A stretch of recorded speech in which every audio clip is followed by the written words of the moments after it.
First of all, is Crystal Palace currently 11th in the league.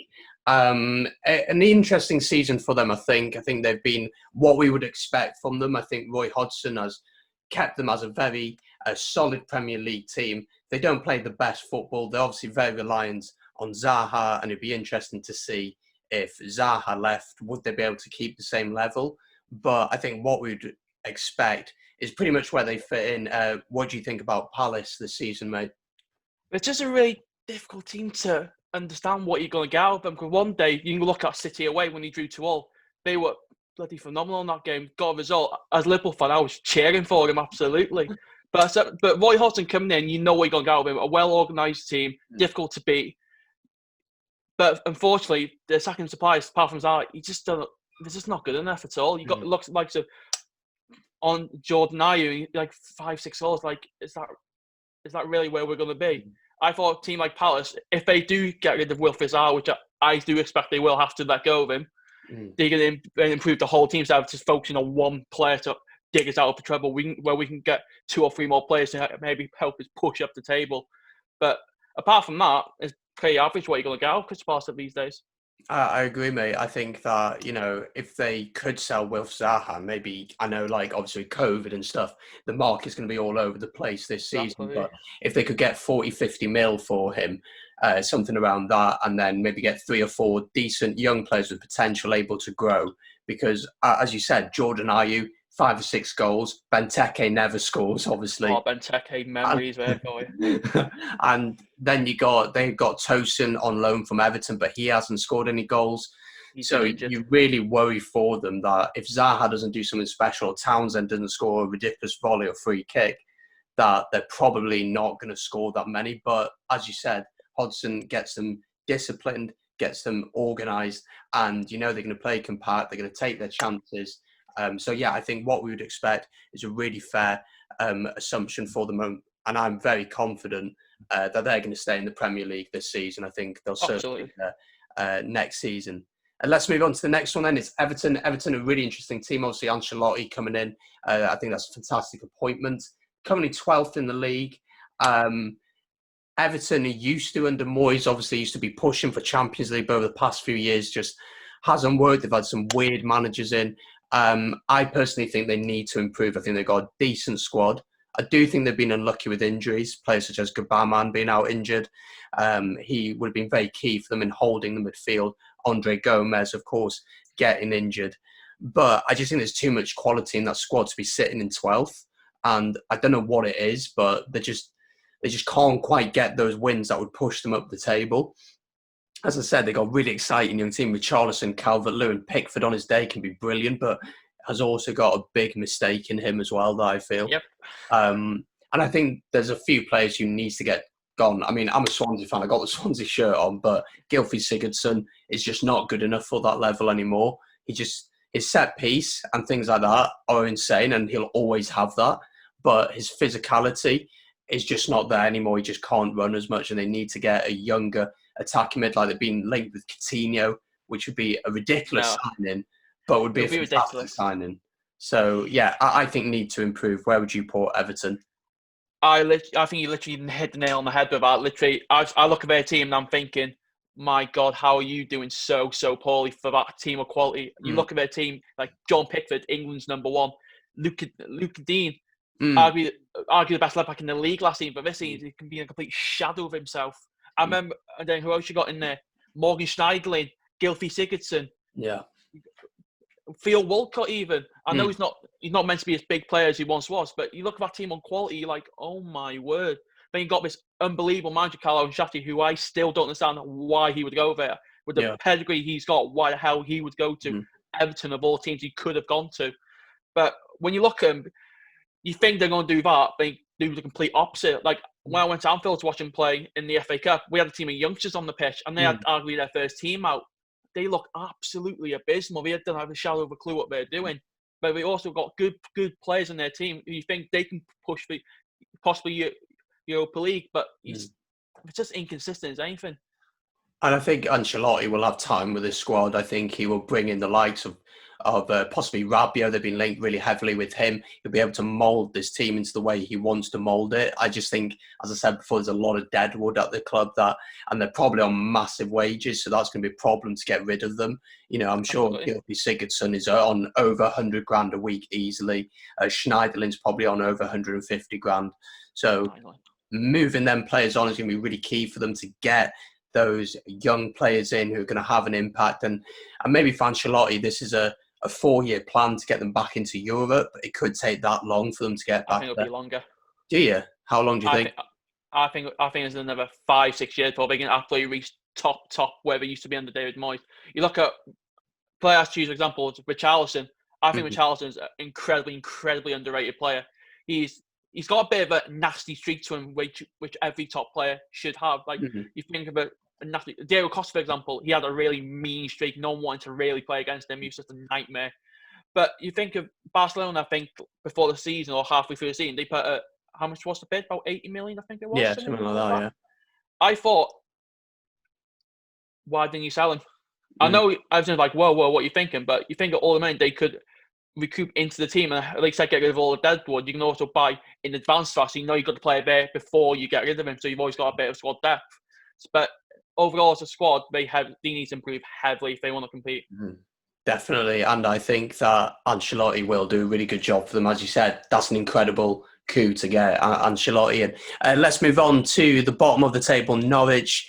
Norwich, for me, have been a really good team to watch at some points going forward. They just can't defend.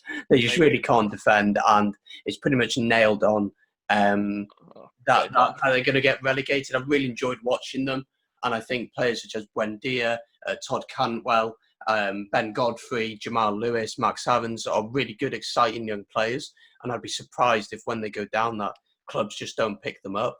I could easily see a Buendia like a Southampton or West Ham or someone like that.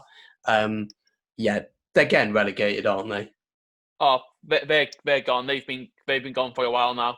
As soon as Pukki stops scoring goals for them, they're in bother. They simply haven't got the quality to keep up.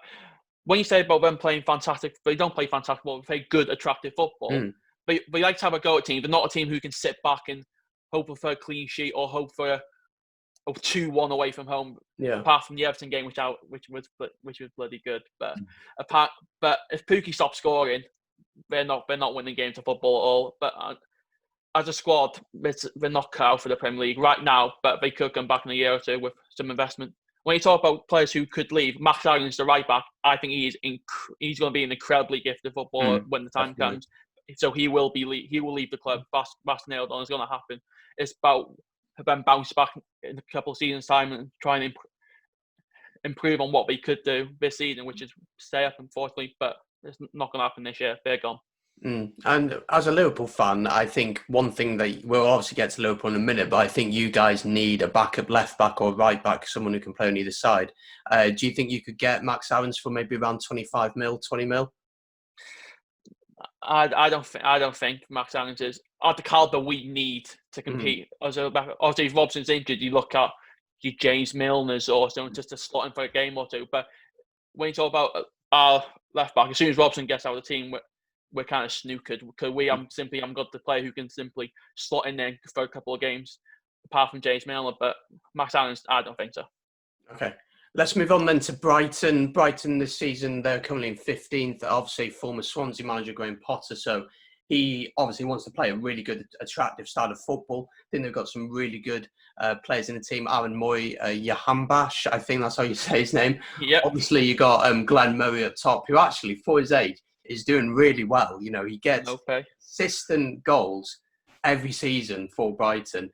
But I do worry for them that they're just not consistent enough and that they could really be pulled into this dogfight. I mean, they're only 2 points above the relegation zone, and nobody really knows how teams are going to react to playing at empty stadiums, because we've seen in the Bundesliga that home form just doesn't do anything anymore. Most teams have won away from home now since the lockdown in the Bundesliga.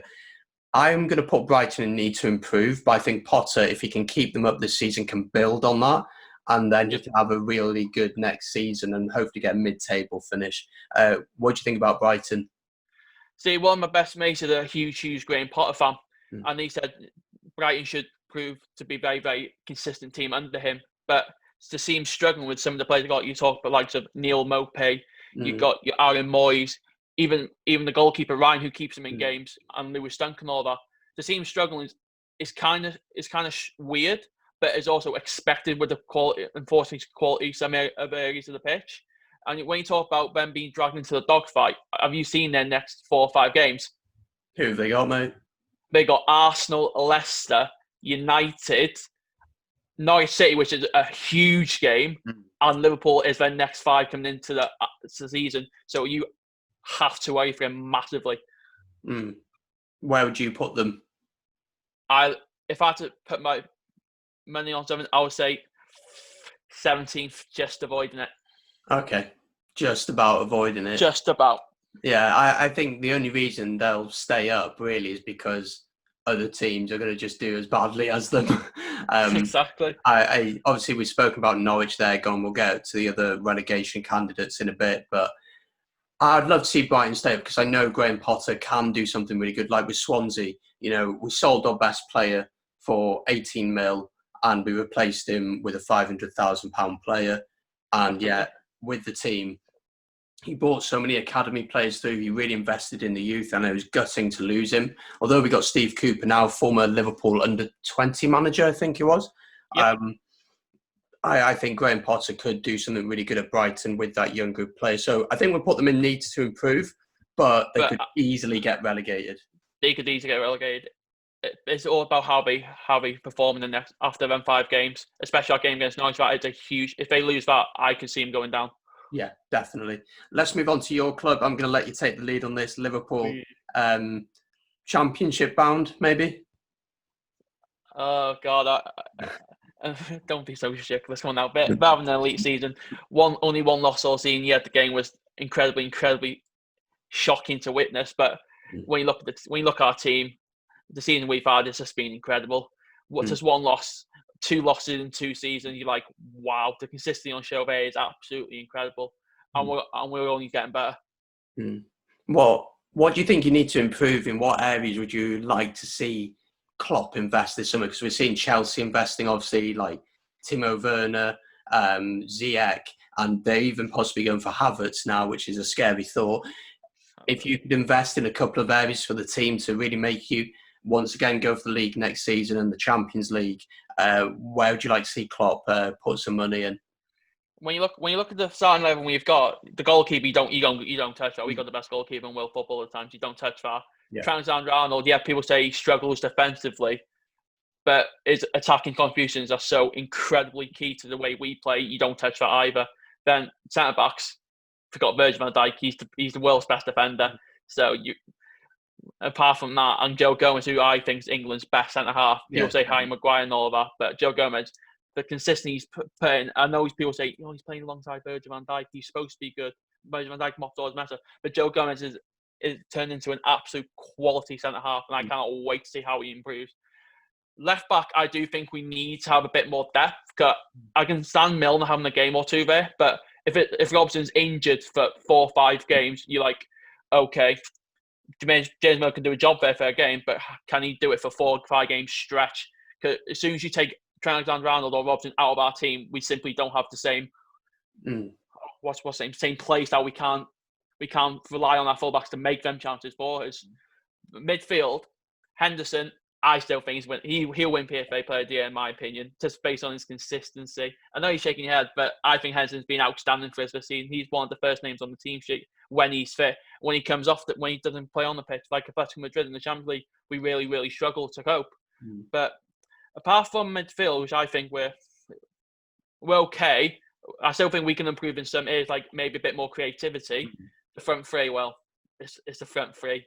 Yeah, exactly. We got the best front three in the Premier League and arguably world football as an attacking unit. But would I like to see a bit more depth if Shaqiri goes or Diakli goes? Yeah, I would like a Timo Werner to come in, or maybe a Kai Havertz or something. Just come in and add that bit more quality and a little bit more squad depth in the attacking areas if one of the Shaqiri or Diakli leaves. But in terms of the season, we've been the best team by a country mile. I think it's really interesting, the Werner deal that didn't go through. I'm really impressed by the way Chelsea just went and basically paid his release. Well, basically have agreed everything with him, and that just basically needs a medical now to be passed. And I think it's a good thing he's not going to Liverpool, because I don't think he, one, would start for Liverpool, but I think he's good enough to start an elite club. He's shown at RB Leipzig that he's good enough to do it, and he's consistently scored goals, and Chelsea clearly need him, because although Tammy Abraham is good, I don't quite think he's ready to lead the line for Chelsea yet. And yeah, I'd be concerned if he did go to Liverpool that he just wouldn't get the game time, that he'd sit on the bench, come off now and again, playing a few cup games. And that would be a concern for me. But I think for you guys, your season's been incredible. And I think that, yes, City have been poor, but you have kept up the level all season. Well, for 2 years now, hasn't it? So. Yeah, you're going to win the league. It's very obvious. This is only a Premier League one, but if we were talking about Champions League, that's a little bit of a disappointment. But you came up against a team that was so disciplined, so organised, only that, that isn't a big concern. You're going to win the league for the first time in over 30 years, something like that. 30 years, yeah. It's going to be an exciting season. So definitely elite season for you. We're talking before we got recording about Sheffield United. I think we're both in agreement where we're going to put these guys. They've been incredible this season. And if Chris Wilder wasn't an English manager, he'd be linked with every big job that was going in the Premier League over this season. And at the end of the season, he'd be linked with it. But because he's English and he's not Nuno from Wolves, he's not linked with anything. And it's so true. It's so true. And the way that they use the overlapping centre-backs is really interesting, And what I feel about Sheffield United is that every single player knows their role within that squad. So Every single player knows that, okay, the goalkeeper knows his role. Like Ollie McBurney, let's take him as an example. He doesn't start every game. He doesn't score all the time, but his hold-up play and his ability to get players involved in the game is really, really good. And, he puts his body about, he works so hard. And then that allows the likes of other players such as Mousse to score some goals, and other players to get involved like Lundstrom as well. So I think Sheffield United have been incredible this season. I'd love them to get at least Europa League, but would they then do a Burnley next season? That would be something to think about, but they've been incredible this season. Yeah, we have, absolutely. I think they're the only team apart from Liverpool who you can put to have an elite season status. Because I'm pretty sure we can all agree on, when Sheffield United came up, where do you honestly place them in your prediction? That's what I want to know. Having watched the Championship, I thought they would either go down narrowly or stay up narrowly. That's all I thought, because I'd seen them in the Championship the season before. They'd done really well. But I was like, they did what Norwich did. They didn't really sign anyone new of Premier League quality. And they just went up, and it was like, maybe you should have got one or two players in here. But yeah, I thought they'd narrowly avoid relegation or just about go down, yeah. Okay. In my position, I had them at 18th. I thought they'll have a bit of fight about them. And I thought they would literally just miss out on staying in the Premier League based on their quality. But you look at them now, I'll be challenging to the Champions League spot if the Manchester City, if they don't get in the Champions League, a bit bam. But you look at them now, the Champions League, they've had an unbelievable season. The goalkeeper, Dean Henderson, oh my word, what a goalkeeper he's going to turn out to be. Talk about teams, it's just such a horrible, tough team to break down. Man, when we only about beaten 1-0, yeah, it was a Dean Henderson mistake, but oh my word, they were so horrible to play. They're such a horrible team to play against. But as a elite season, yeah, absolutely, they deserve to be in there. Yeah, and I think what's really exciting for them is that, they're 100% going to stay up, so they can already start, if they don't get Europa League, it doesn't matter. It does not matter if they don't get Europa League, because players will be more attracted to the side because they've stayed up very, very comfortably. Chris Wilder's shown they can get the best out of his players out of, let's be honest, most of them players, if we're being totally honest, they wouldn't look out of place in a Championship side. A lot of them wouldn't. And so to get the best out of them to the point where they're challenging for Europe. But my only concern for them now is that the best they can be? Have we seen the best of Sheffield United? Or can they go to another level? And I'm not too sure if they can. I think they need to invest in the summer, bring 3 or 4 players in who are really going to drive this team forward, especially if they get into Europe, and that owners hopefully back them. Absolutely. It's all about, can they replicate this performance? Well, not replicate potentially getting the Champions League next season, but can we replicate getting into the top half of the league again? Which obviously it will be a challenge. Obviously, every team in the league will improve next on season, but if they can do that next season, you're looking at a team like this is going to be a good Premier League side, good foundation, incredible fan base, and they can step on from there. But if they do step down, go to maybe 13, 14, are you thinking, what happened there? We're holding such high regard for him right now, but can they replicate that next season? That's going to be the big question. Exactly. So we're going to put them in the elite season alongside Liverpool. That's probably going to be the only two teams we put in there. Next up is Wolverhampton Wanderers, similar to Sheffield United, done better probably than expected. Basically, are the Portuguese national team. It's just ridiculous how many Portuguese players are in there, but they've got some fantastic players. Diego Jota, I think Jimenez is fantastic. I think Conor Cody at centre-back is a real leader and gets the best out of the players around him. Patricio in goal. João Martinho is a class act. Ruben Neves is a fantastic player, absolutely dominated the Championship a couple of years ago. And I think Wolves are a couple of signings away from consistently pushing the top six. You know, they were linked with James Rodriguez in January. And I think if they could pull that off, I know his wages are ridiculous, so he'd have to take a pay cut.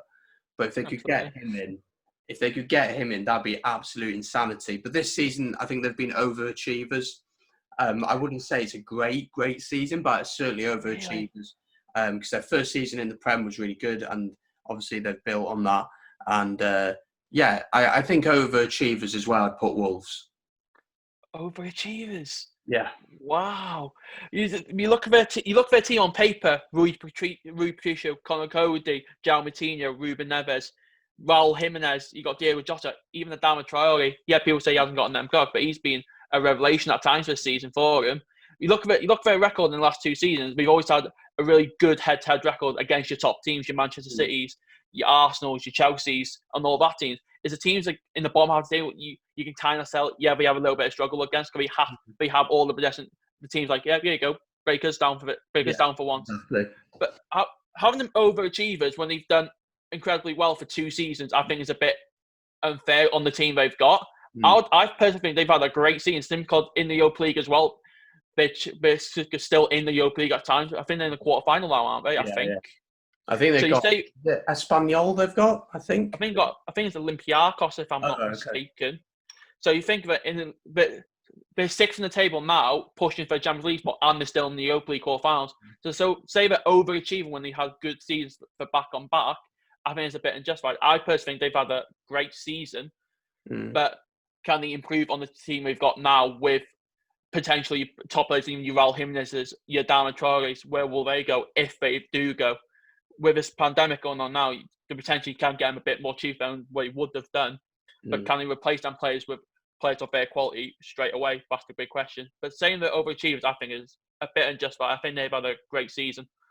The only reason I don't think they're in great season is because if you actually look at their team is very strong. You know, their team should be at that level. I think Diego Jota, in a couple of years, will be at one of the biggest clubs in the world easily. Ruben Neves, the same.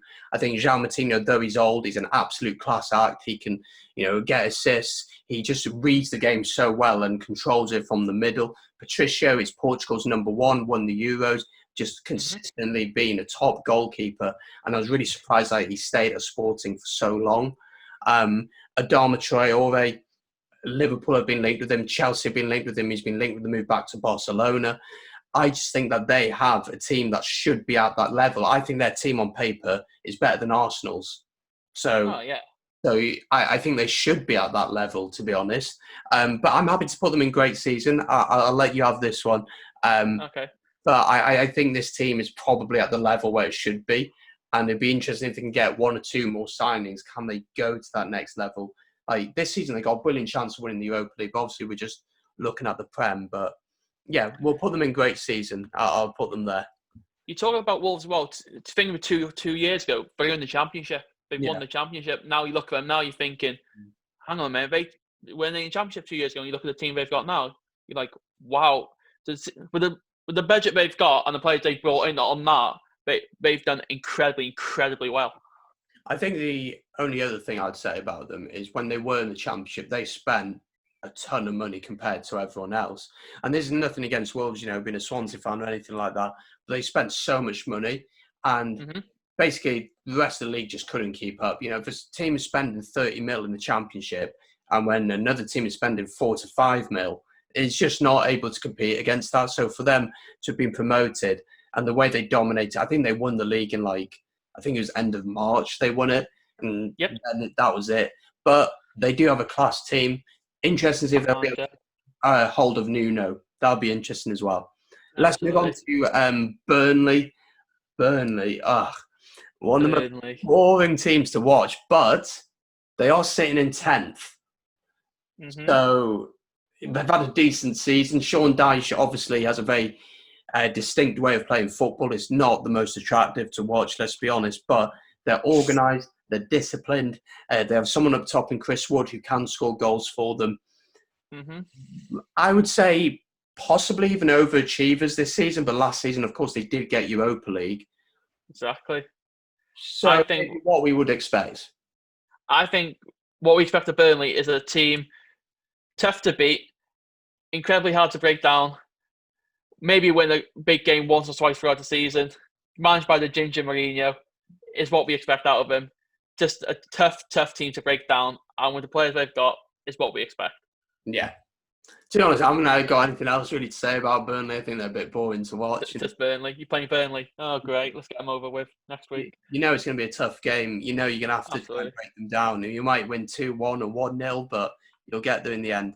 Next team then is Bournemouth. Bournemouth have been a really consistent team in the Prem, but this season is really worrying. I'm really worried for Bournemouth. They just can't seem to get over the line. They can't seem to score enough goals. Their defence is leaky. They have no plan B. And it seems like Eddie Howe's just doesn't have the answer anymore. Not saying he's not a top manager, but I think Bournemouth are going to go. That's where I see. I think Bournemouth are going. But you think Bournemouth are going? Yeah, I think they're going to go. Ooh. It's such a tough... 18th at the minute, so... 18th. Yeah, but we're level on points with Watford and West Ham at the moment. But you got to think, Callum Wilson, for example, last year, Callum Wilson was unbelievable for him. This season, I don't even know how many goals he's got. But he's a complete shadow of the player he was. You got Ryan Fraser, for example. I know he potentially could be leaving on a free, which is incredibly worrying. You got Dave Brooks, who's been injured for about over a year now. Yeah, something like that. Defensively as well, they just can't keep a clean sheet to save their lives. But I still understand, because Eddie Howe, I rate him as a top manager. He will become a top manager down the line, and he's done incredibly well at Bournemouth considering the budget and that he's had. But I don't know what's happened to him. It's like the wheels have come off. The honeymoon period's over, and it's starting to slowly start creeping down the table. So I don't know what's happened. Do I think they're going to go down? It's like a toss of a coin at the moment. You don't know. Could they go on a run for 2 or 3 games to make him keep up? Yeah, absolutely. But can that happen after what we saw? I don't know. Yeah, are they championship bound? Yeah, I don't know. I think Bournemouth, I don't think the wheels have come off for Eddie Howe.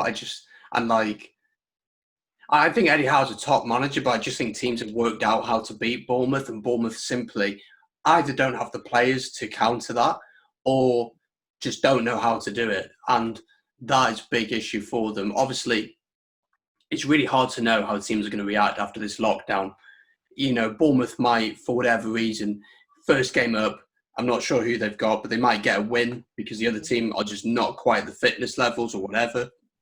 And it's just going to be interesting to see how they react. But I honestly could easily see them going down. They need to start well. Once the pressure starts building on them, then there's going to be problems. And we spoke about West Ham and Watford. I think West Ham and Watford both have better squads. Watford certainly have the better manager at the minute in Nigel Pearson. He's just gone in and done incredible things. We'll get to that later. I'm really worried for Bournemouth. I think championship bound. What do you think? It's your show. The championship bound, then. If your show. There we go. In they go then. Next up then is Southampton. an interesting club. I love the way they try and get the academy and get players through, though we haven't seen that many through the past few seasons. Had a really rocky start, lost 9-0 to Leicester, but now have solidified. Hassan Hutel has got his players scoring. He's got Danny Ings scoring consistently, which is really good to see. They currently sit 14th in the league. What we would expect, I'd say, from Southampton now, but at the start of the season, obviously, you said needs to improve. But I think what we would expect, where would you put them? I'll put Southampton as your average Premier League, middle of the pack, potential 14th to 10th. But Danny Ings going for fun at the moment, a former Liverpool boy. I personally want Danny Ings to do well after 2 ACL injuries. I want him to succeed. I want him to have a good career. But when you look at the rest of the team, I think they can improve in some other areas to help and push on in the league. So what we expect from Southampton and needs to improve, I think they can fit in both. But from 14th, I still think they need to improve a little bit. But I can also put them in what we expect out of Southampton right now. And I think the areas they need to improve, I think they need a new centre-back, someone to help Danny Ings with scoring the goals, and maybe even look at a younger goalkeeper in the future as well. But I think, what we would expect from Southampton is them to be between 14th and 10th. Maybe with a few signings, they'll be okay and be able to push a bit ahead. But I think what we would expect is very fair for them. Yep. Next team then is Leicester City, currently third in the Premier League. Could easily finish in the Champions League, but got quite a tough run in, I think, for them. Vardy hasn't scored in a long time. Obviously, we've had the lockdown, of course, but when we were playing football, I hadn't scored for a long time. Are they overachievers this season, or is it something we should be expecting from Leicester now? I think overachievers this season for them. Overachievers. You look at their squad on paper and you look at the manager they've got. They managed to get Brendan Rodgers from Celtic. Sorry. Do you think that Brendan Rodgers from Celtic is that really an upgrade? I think it is. I've seen him manage the Liverpool side with Luis Suarez and Dan Sheridan, and we play some unbelievable football at the time. So you look at Leicester's team, you got your likes of Schmeichel, Ricardo Pereira, the young centre-back is Iancu, Ben Chilwell, you got Ndidi, Maddison, Vardy. Is a good Premier League team. To say that overachievers with the team they've got, I think it's a bit wrong, because half the team they've got still are Premier League winners. I know it's a couple of seasons ago, but they've shown some of the players can go to that level. Yes, I know it was an unbelievable season at the time, but with the players they've got, and I still think they're going to finish Champions League there. I think they're 8 points ahead of Manchester United in 5th, and 5 points ahead of Chelsea, who are 4th. So I still think Leicester will finish in the Champions League, and given the season they've had, I think they deserve it. I think the only thing that I got an issue with what you say there about their squad, half the team being there, those players who won the league probably aren't really playing anymore. Okay, Schmeichel is. Fuchs hardly ever plays. Wes Morgan hardly ever plays.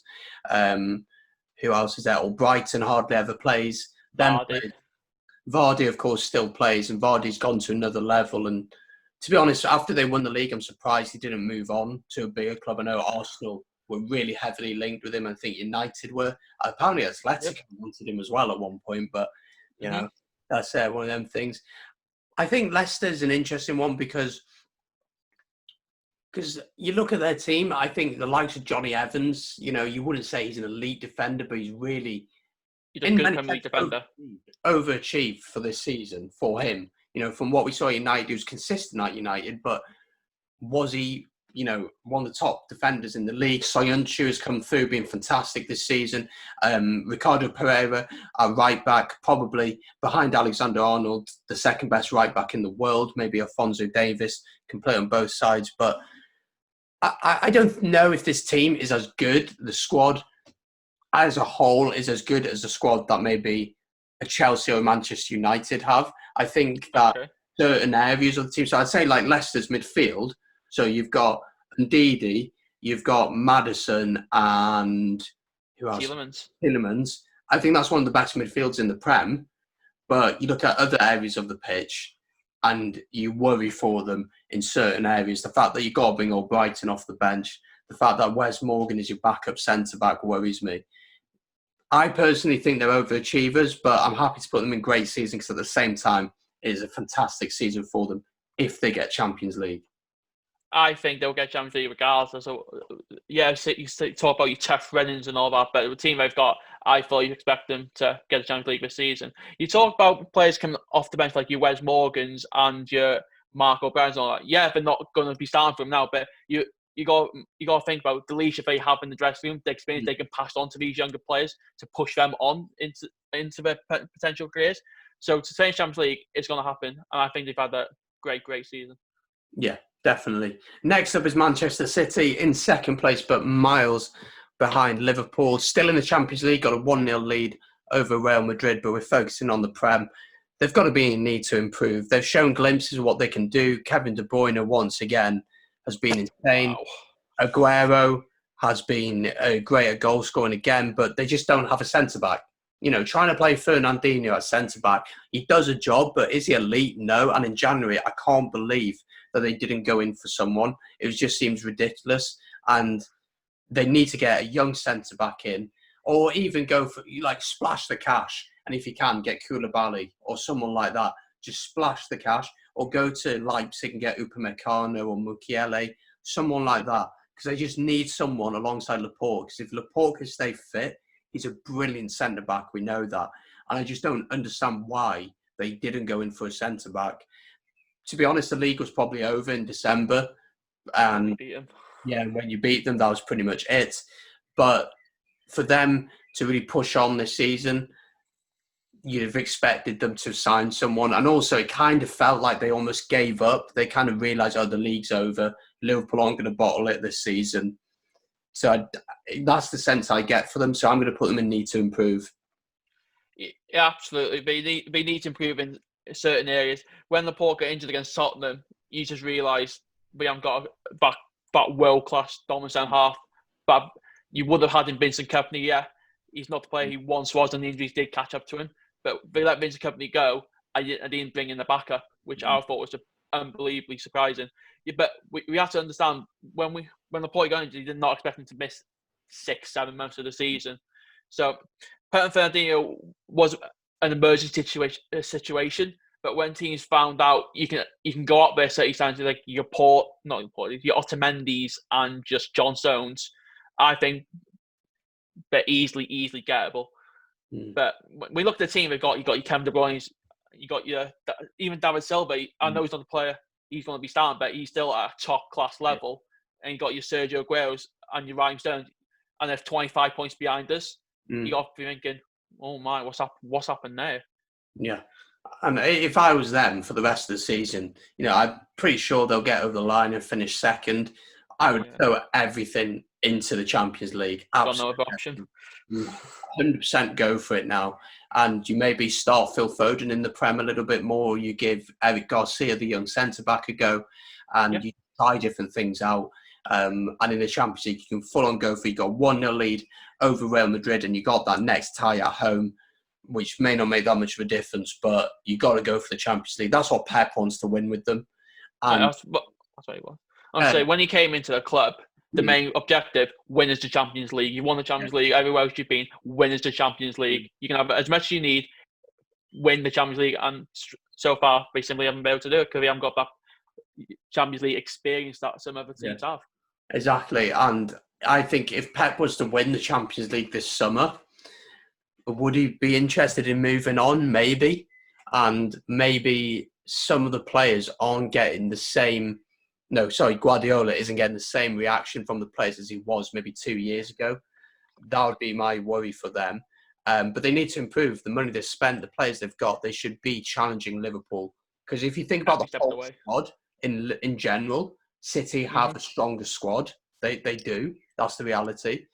But for whatever reason, Liverpool's works better together, and Klopp gets the best out of everyone, and everyone is happy with their role and understands their role at Liverpool. Absolutely. Accepts it pretty much, except for maybe Shaqiri, who has come out and said he'd like to play more.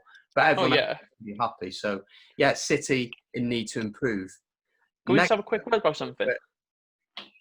You talk about Manchester City. I want to know what happens if the ban does get confirmed and they're going to miss 2 years. What's going to happen to their squad then? Will Kevin De Bruyne want to stay for 2 years without Champions League? Sergio Aguero's? I don't think so. The only issue I think there would be with that is that City then will be, they could easily say, all right, if you want our players, you need to pay this amount of money and set the price really high. If you think that COVID has happened, also you got to think about wages. Think about De Bruyne, he's probably on 300k a week, maybe, or 250k a week. Aguero's probably on that level, Sterling as well. So who can realistically afford that? And some of them players, the English players especially, might want to stay in the UK. Who's going to go and buy? Like Liverpool definitely aren't going to buy Sterling. Arsenal Off De Bruyne. can't do it. Chelsea financially could do it, but do they need it with Pulisic and Ziyech? I don't know. I think one or two would leave, but I think De Bruyne definitely would actually stay, and I think they'd give them new contracts and pay them more and say, if you stay with us for 2 years, we'll then go for the Champions League and we'll give you more money or something like that. Yeah, no problem. It's just an interesting topic to have. What do you think? Do you think they'll stay? Kevin De Bruyne is 28 years old right now. Would I want to see him stay 2 years at City, missing out on Champions League when he's in the prime of his career? I don't think it's going to happen. Every team in the world would have Kevin De Bruyne. People are willing to pay money because you know what you're going to get out of Kevin De Bruyne. So it will be a real difficult thing for him to stay for 2 years, but Manchester City have got the financial backing to say, hang on, you're not leaving at all. You're part of our team. We'll keep you. But would an unhappy Kevin De Bruyne want to stay at City for 2 years without Champions League? I don't think he would. Yeah, definitely. It's something to think about. Next team then is Aston Villa. Aston Villa currently sitting 19th in the table.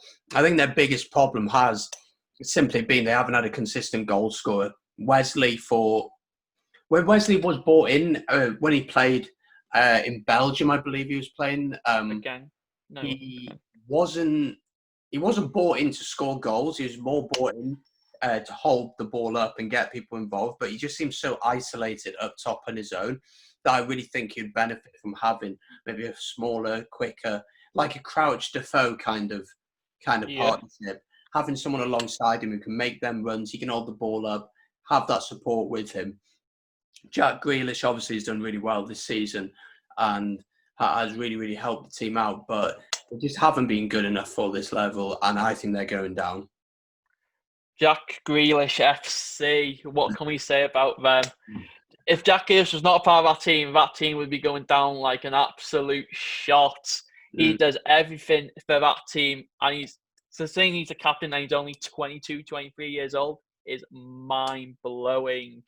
Yes, the injury to Tom Heaton has had a massive, massive impact on the team because Tom Heaton was playing at a good level, and you know what you're going to get out of him, and you have to be in a replacement in Pepe Reina.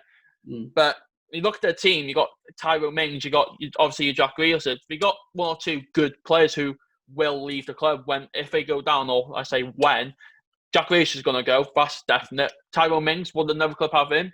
I think they personally would. They got you like sort of like a Matt Targett, who's maybe a bit overshadowed of how poor the team's done, but the left back he's done very, very, very well. But talk about a team championship bound. Yeah, if Jack Grealish wasn't there, they'll be going down. Yeah, and I think even with him there, they're going to go down. He's obviously been linked heavily to Manchester United, and I think 25 to 30 mil, especially if Aston Villa have gone down, would easily get him out of Villa. And I think for him, it makes sense to leave now, to go to the next level in his career, to really push to be starting for England. If he wants to start for England next year at the Euros, he needs to make a move. He has to do it.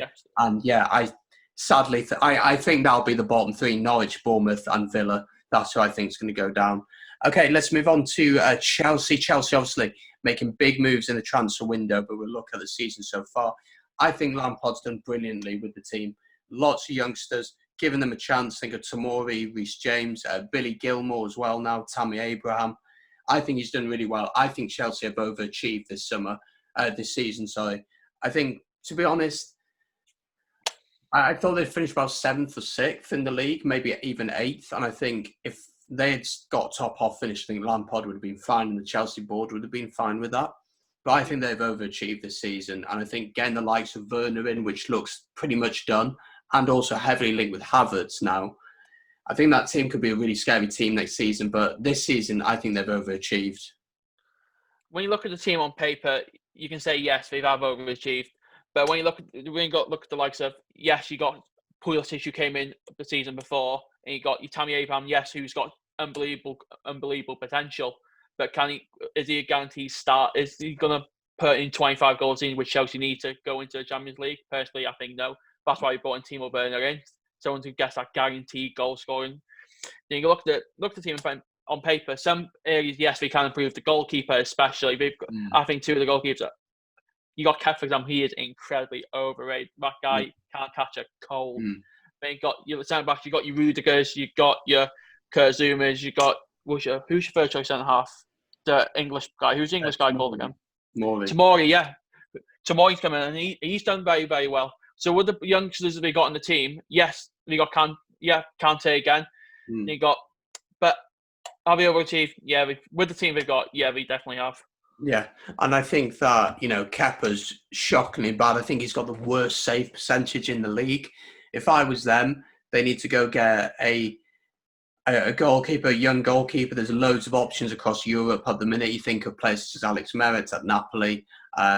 Even, go to AC Milan, slap 60 mil on the table, say, right, Donnarumma, 60 mil, can we have him? And negotiate from there. They've got the money. They know that club's going to be struggling this season. If I was them, I'd look at someone like him or someone like maybe getting Lafont in or Alfonso Areola, who's on loan at PSG, but from Real Madrid. Just slapping money on the table and saying, look, here's 60 mil. We know you need the money. Here you go. So, yeah, I think Chelsea have overachieved this season. I think they'll get top four just about. And getting in the likes of Werner will be really exciting for them. And Ziyech as well. Yeah, Ziyech is a fantastic signing. I don't know how he's gone there. I think the only thing about Ziyech, though, is, yes, he's done in the Champions League, obviously, but the Premier League is so, so different to the Eredivisie. And the quality level is ridiculous. We see some players come across and do really, really well. And we see some players come across and just simply aren't good enough for this level. And then they end up like Bundesliga 2 or something like that. So it's going to be interesting to see how he does, but I think his technical quality and what he's shown in the Champions League will convince me that he's going to do well at Chelsea. Yeah, absolutely. Right, let's move on to Manchester United. Interesting season, up and down. Going into lockdown, they had a fantastic run going on, and they've got some really good players, and probably the player who changed things for them was Bruno Fernandes coming in. What are we thinking about Manchester United? Where would you put them? Oh, God. Don't be biased as a Liverpool fan. Do I still think they can improve in some areas? Yes. Do I expect them to be challenging top four, not the league? Yes. I'll simply put them in what we expect a Manchester United team to do nowadays, without me being biased. But I think they still need to improve in some areas, but it's what I expect from them these days. I think United are really interesting. I think they need another centre-back to go alongside Maguire. I don't quite think Lindelof is there. I think Wan-Bissaka is one of the best defensive right-backs in the world. I think if you can get Pogba to play well and have him as that box-to-box midfielder, like Bruno Fernandes have the number 10 shirt, and then if you can get a quality CDM in, I don't think Matic is good enough.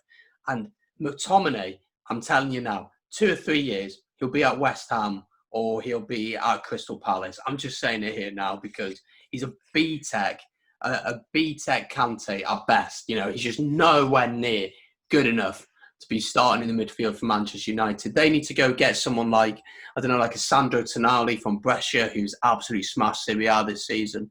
And he's been linked with big moves to Inter Milan. Maybe look at someone like a Brozovic from Inter Milan or... I don't know who else, maybe like a Julian Brandt from Dortmund or someone like that. They need to get a top-class CDM, which then gives the freedom to the likes of Pogba and Bruno Fernandes to just go and not worry about having those defensive responsibilities, because that's where they're best, is in the final third of the pitch. That's where you want them. I think their front three is really exciting. Rashford and Martial, if they can get Sancho in next season, which I think they will get him, I think that'd be really, really exciting front three as well. But yeah, I think what we would expect from them this season is to be pushing for top 4. Will they get it? It's going to be a push. I don't think they will. I think they'll just about miss out. I think Leicester and Chelsea are going to make that. But it's going to be interesting to see what they do. But I think we're both in agreement that they can definitely go into what we would expect. Next up then, Newcastle United.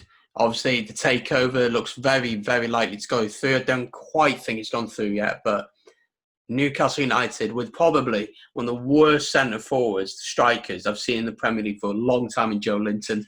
I kind of feel sorry for him. I just don't think he's got the support. But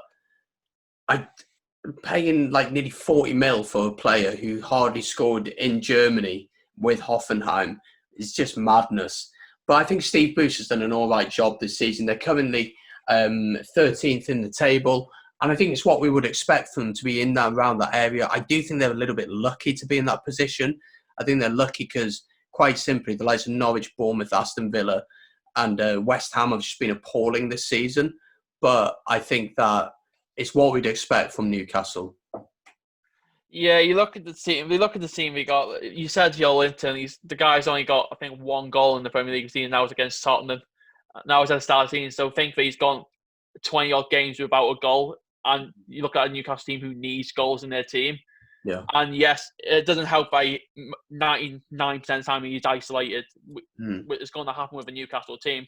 But you look at the team on paper, we got some good players in the team. Like with John Joe Shelby, yes, he's been at Swansea. You know what John Joe Shelby's all about and what package you're going to get out of him. Yes, he's a good player, but you've also got that childish behaviour off the field, which obviously makes him look like an absolute, I don't know what's the word for it, but it just overshadows him as a good player. And you got Danny Rosen on loan who will help him defensively. But you look at Newcastle team as a strong team to break down, and they're going to get the odd goal or two. So a typical Newcastle win, a 1-0 scrap it out win.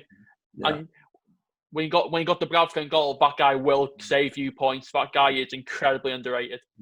And the funny thing is, they got him on loan, and I think they signed him for like 2 or 3 mil. 3 million, that's a bargain. It's an absolute bargain. He's so good. And if I was like a Leicester, if they'd lost Schmeichel, I would absolutely go in for him. Snatch your hand off him. Would be brilliant. Maybe even Chelsea, could look at him. I know he's not quite the level that they're looking at, but he'd certainly fill in for them, and he wouldn't be ridiculously expensive. So yeah, Newcastle in what we'd expect. Let's move on to Spurs. Obviously, Jose Mourinho came in after Pochettino got the sack. I personally would have stuck with Pochettino, but they went with Mourinho. Not the most attractive style to play, but they got some quality players. Obviously missed the likes of Kane and Son. Currently 8th in the table. Probably not going to make Champions League. No. I'd say needs to improve this squad.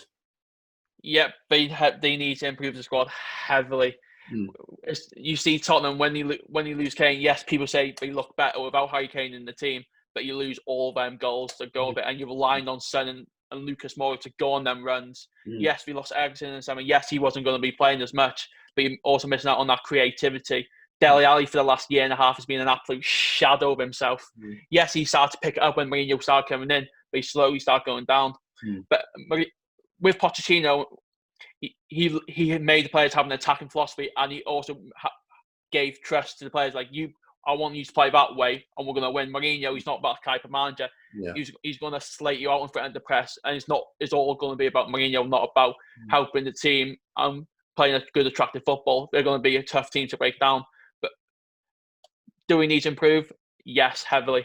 And I think when they got Mourinho, I don't know why they went for him. I think they just saw trophies. Because Spurs are desperate to get trophies. But there's so many managers available, like the Borussia Mönchengladbach manager, I forget his name now, Lucien Favre at the time, who's now at Dortmund. He was available, and it just made sense to go get him because he would have the same philosophy as Pochettino, would have that philosophy of working with young players, of developing them. And for whatever reason, they went with someone who just did not suit the squad that was there. Like, you look at that team, and they have made some good signing, like Steven Bergwijn from PSV is a really, really good signing. But they've had too many mistakes in them. Lloris has had so many mistakes in him this season, and I'm not saying he's past it, but it's a real concern that he's dropping that many times and that he's making so many silly mistakes. I think Lo Celso's a really good player, and it'd be interesting to see how he can do. But getting rid of Pochettino was a mistake. But he did get rid of him. You should have replaced him with someone different, someone with a long-term vision. Because, be honest, mate, do you think Mourinho will be there in 3 seasons? No, Mourinho missed the 3-season man, and I'm gone. Yeah. No, he will not be there in 3 years' time.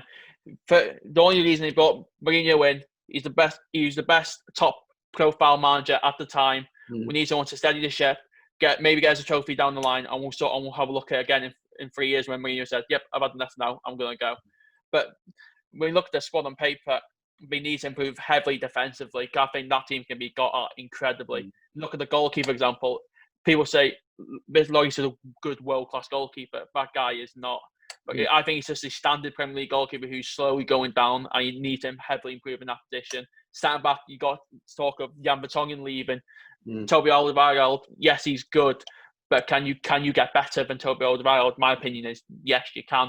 So you got to think about improving defensively.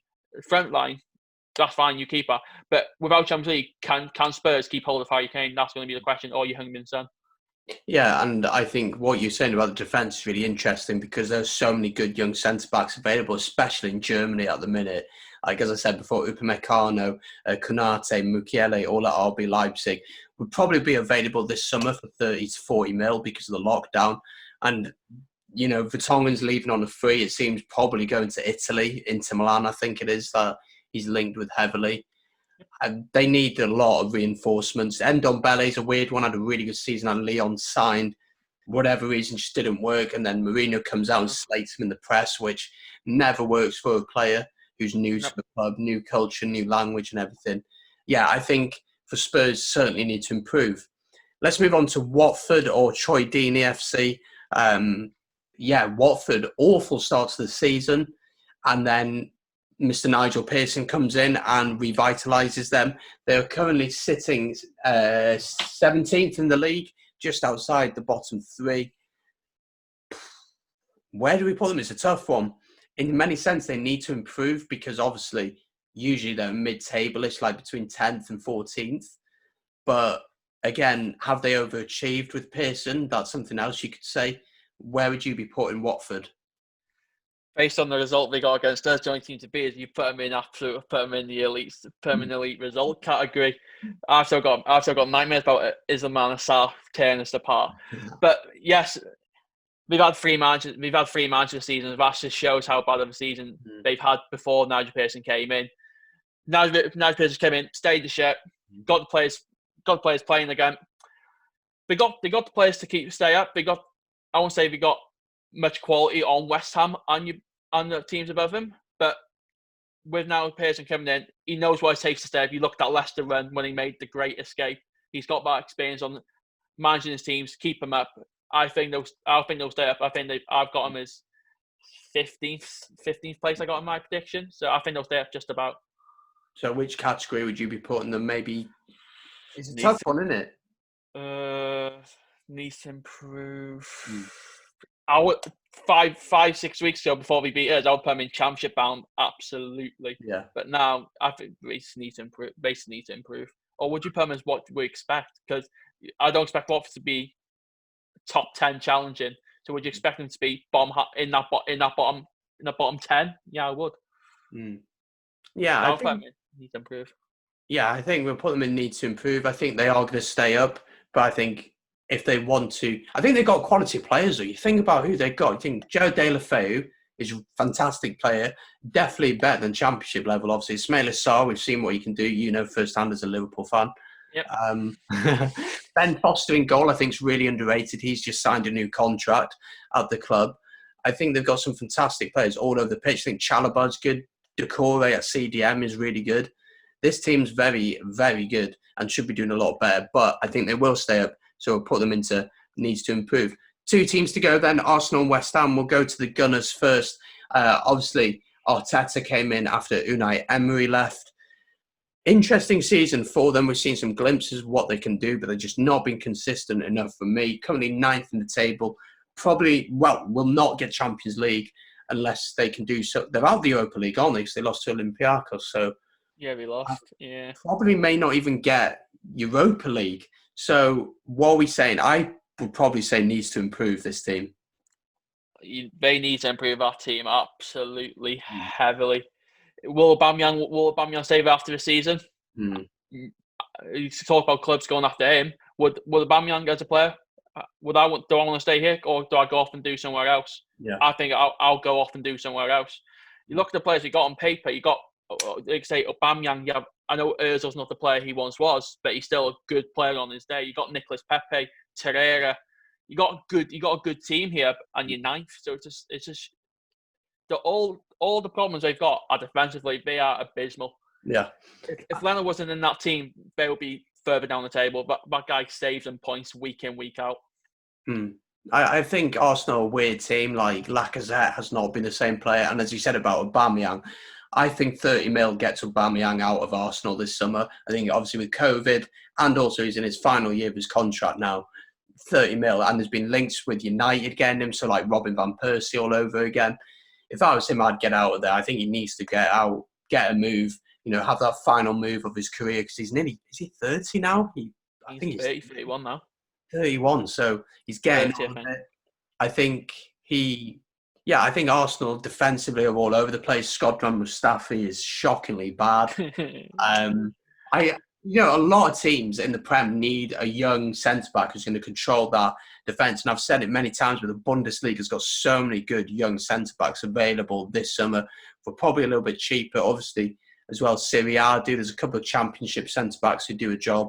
I think Arsenal need to invest heavily in the team and get rid of a lot of deadwood, like Ozil on like 300 grand a week or more. If a Chinese club comes in for him, you probably say, so yeah, it's time for them to get rid of a lot of players and to move on. Let's finish then with West Ham United. Are they too good to go down? That's probably the question that a lot of fans are asking. I personally think they'll stay up, but they need to improve a lot. I feel sorry for players such as Haller at top. I think he's a fantastic player, but since Felipe Anderson got injured, just hasn't had the service. The likes of Jack Wilshere just can't stay fit. Manuel Lanzini's had his injury problems. I think Fabianski in goal's been amazing. I just think for us to have lost him for like 10 mil was just ridiculous. He was such a good goalkeeper. But yeah, I think West Ham need to improve. Where would you be putting them? Well, it's a difficult team to talk about West Ham because we've got good players, but they play so poor. You look at the team on paper, you got you talk about your Fabianskis. Yes, you got Jack Wilshere who can't stay fit at all.